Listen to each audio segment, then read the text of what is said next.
Alright, today I'm going to be doing a review on the Casio Riseman, and this watch is basically a hybrid between a Casio Pathfinder and a G-Shock.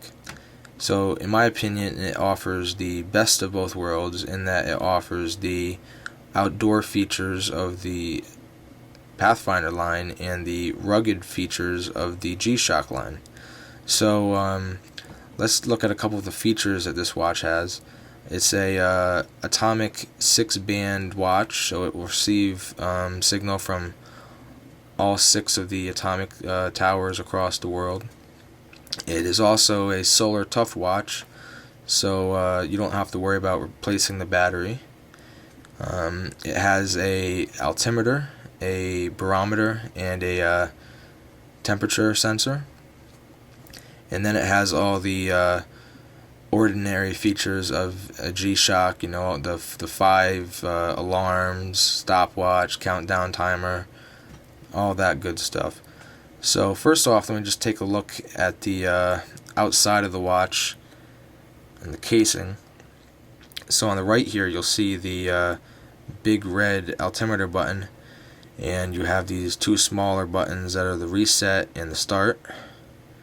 And on the bottom here you can see the tough solar, and you have your illumination light switch.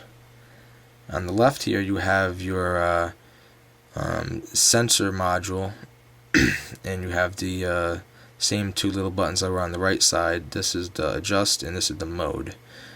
On top you have your G-Shock logo and twin sensor logo, which is this.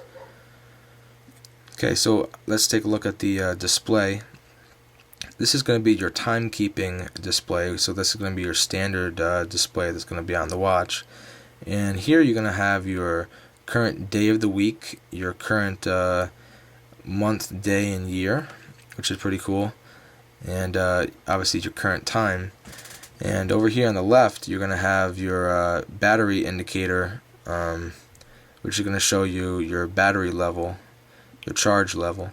So you can see mine is medium, and then up here on the top left you're going to have your barometric trend indicator. It's going to show you your barometric pressure history over the past 24 hours. And in the center here you can see those 3 little lines. That's the receiving indicator, so that shows that it has recently had a successful atomic reception. Okay, well, your next display is going to be your barometer display, and obviously you're going to see your barometric pressure up top and your temperature below that, and it's going to have your time and all the other stuff that stays the same. And you can press the adjust button over here to change the graph to a simple trend indicating arrow, or you can go back to the actual dots. Your next display is going to be world time. So obviously, like many other watches, you can use the reset and start button to scroll through multiple cities across the world to view the time. Your next mode is going to be a stopwatch, which is obviously a stopwatch, and it'll show you your milliseconds, seconds, minutes, and then up here it's going to show you your hours. So you can stop that and restart it. Your next mode is going to be your timer mode, which would be a countdown timer. And then you're going to have your alarm screen. You're going to have, I think, 4 or 5 alarms, one of them with snooze, so that's pretty cool. And then your last mode here is going to be your record screen, and then this is going to show you you can take manual recordings of your altitude, and they'll show up in here. Or you can also, by pressing the altitude button, you can go through and see your total maximum altitude since the watch has been turned on, I guess, or since it was last reset. You can see your total minimum, your biggest ascent, your biggest descent, and it shows you the time and date for all of these. So that's pretty cool. Now if we go back to the main menu, I forgot to show you the altimeter.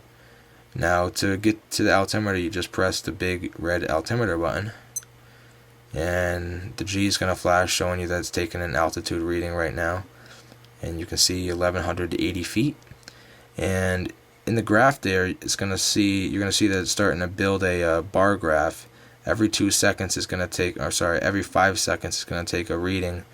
So say you went hiking and you left it on this screen, you can see the elevation change via the bar graph, and you can also press the start button, and what it's going to do is it's going to create, it's going to start the stopwatch, and that's going to record your total ascent and descent for the time the stopwatch is on. And you can see that up here on the top, that little zero that will change depending on how many feet you've gone up or gone down. So that's pretty cool, and that will also be recorded in the record screen, so you can go back there for reference. And to get back to the normal screen, you press the mode button. So that's basically it.